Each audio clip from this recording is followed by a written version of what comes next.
ओम शांति।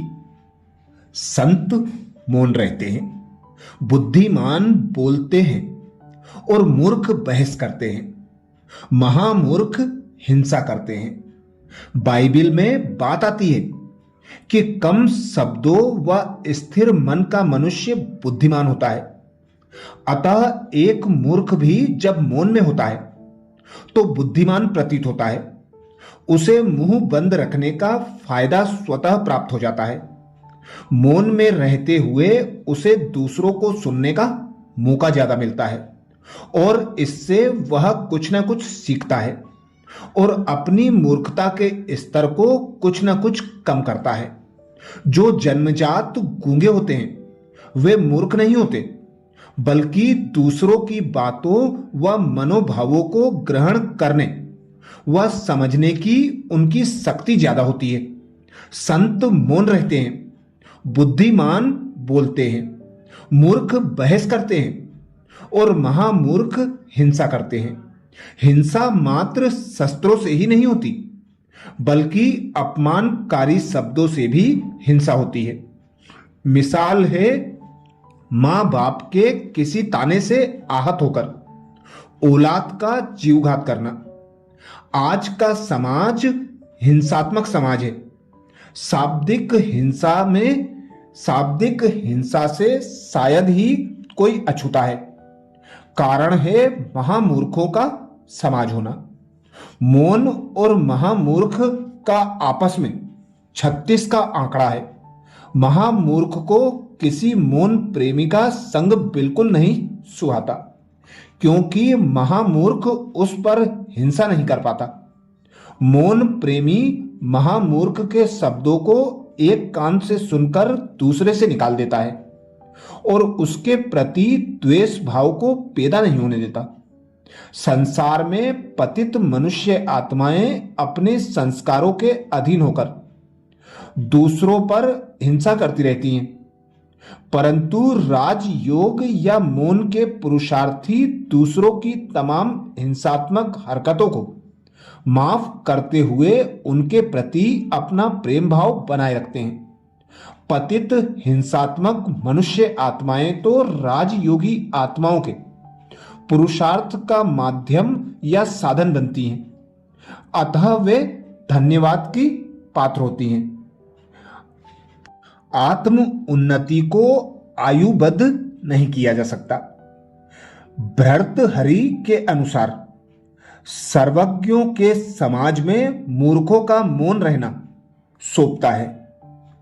कई बार किसी मूढ़मती व्यक्ति को ज्ञानी या बुद्धिमानी व्यक्ति के संग में बैठने का मौका मिलता है, परंतु वह अपने ज्ञान के निम्न स्तर को अहंकारवश नजरअंदाज करते हुए उन्हें अपनी सुनाने लगता है और कुछ ऐसा कह बैठता है जिससे शर्मिंदगी उठानी पड़ती है।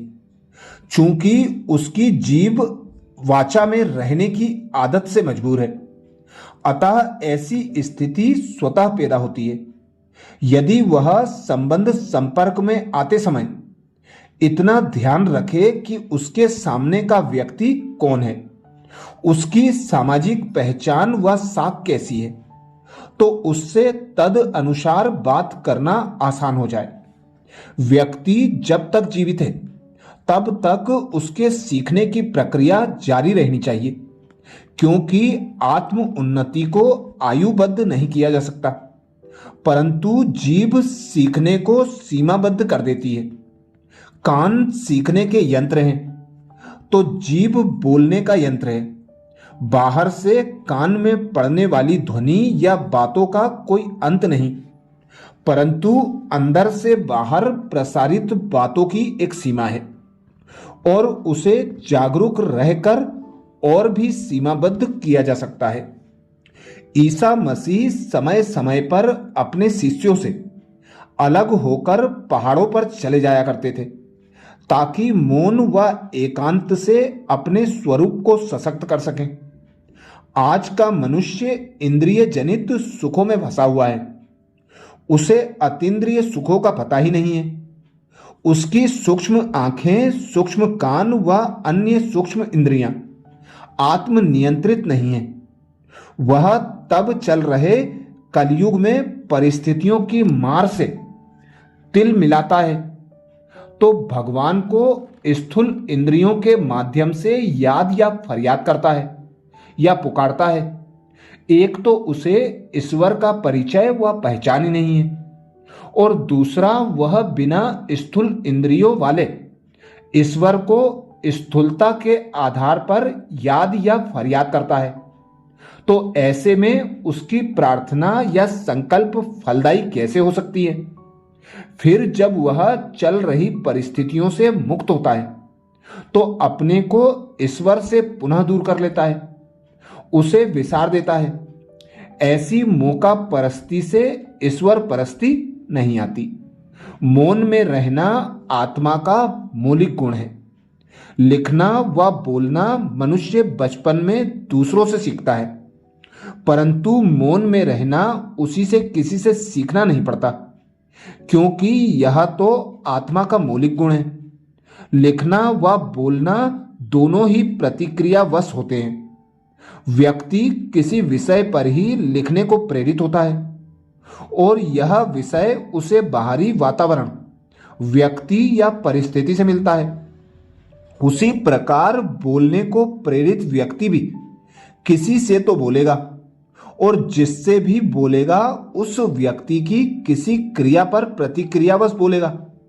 परंतु मौन का अभ्यस्त अपने शांत स्वरूप से बोलता है। ऐसा नहीं है कि उसके पास वाचा में आने के लिए संकल्पों का अकाल है, बल्कि वह संकल्पों को जीभ के हवाले न करके अपने नयनों, अपनी मुखाकृति व अपने प्रकंपनों के हवाले कर देता है। और आश्चर्य यह है कि सामने वाले वाचाल व्यक्ति को उसका मंतव्य या मौन वक्तव्य समझ में आ जाता है।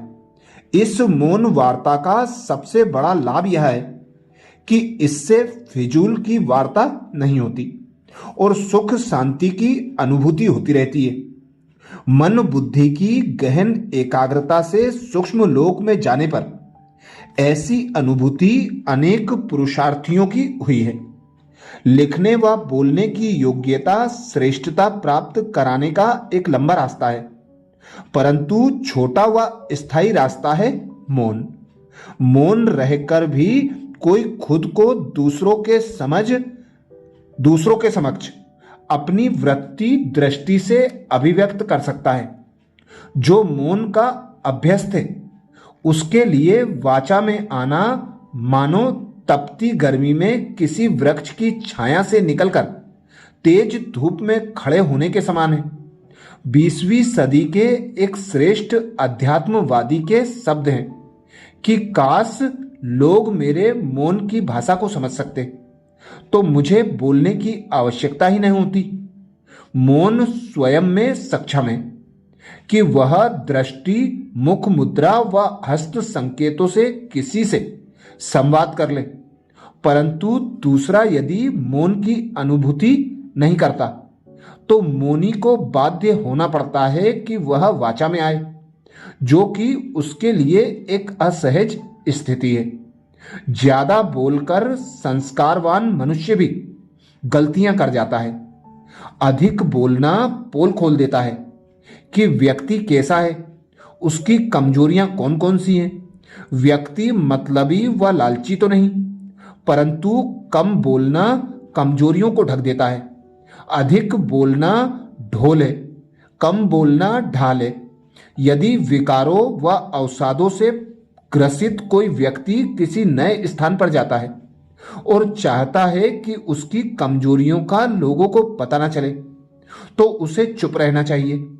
ज्यादा बोलकर संस्कारवान मनुष्य भी गलती कर जाता है और ना बोलकर एक विकारी व संस्कारहीन व्यक्ति भी सम्मान पा लेता है। मौन समझदारी का लक्षण है और सर्वोत्तम भाषण है। अनुपयुक्त समय और स्थान पर चुप रहना वहां दिए जाने वाले श्रेष्ठ भाषण से कहीं बेहतर है। बोलते समय शारीरिक व मानसिक शक्तियों का प्रयोग किया जाता है। शारीरिक शक्ति का व्यय थकान लाता है, जबकि मानसिक शक्ति के व्यय से दो में से एक बात होती है।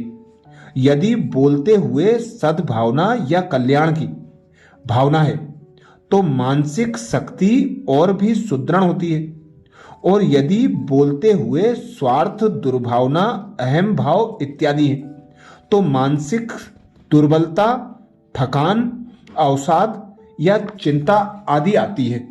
शिव बाबा को सखा बना लो तो विजय तय है। मित्रों के बीच का संवाद उन्हें प्रफुल्लित, उत्साहित करता है।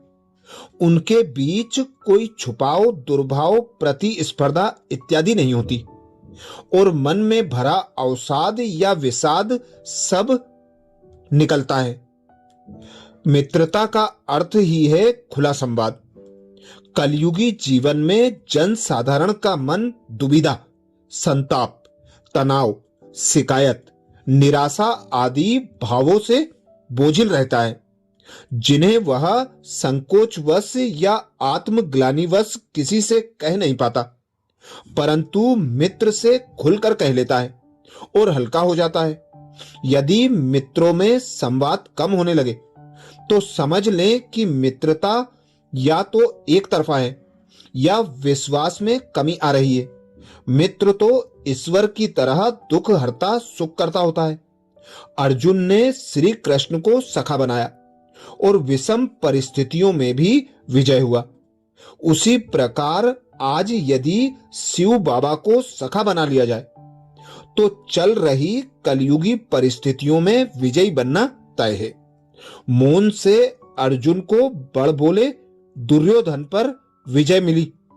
महादानी व पराक्रमी कर्ण का बड़ बोले दुर्योधन से प्यार उसकी कमजोरी बन गया, और अर्जुन का भगवान से प्यार उसकी ताकत बन गया। परम पिता परमात्मा शिव को यदि प्यार से याद किया जाए तो शांति, प्रेम, सुख, आनंद, शक्ति आदि की अनुभूति होती है, परंतु यह याद मौन में रहने से ही लाभ देती है। संयुक्त परिवार में दादा दादी और पोते पोतियों के बीच का संबंध मित्रवत होता है। दादा दादी बच्चों से बच्चे बनकर बात करते हैं और बच्चे उनसे मित्रतावत बात करते हैं।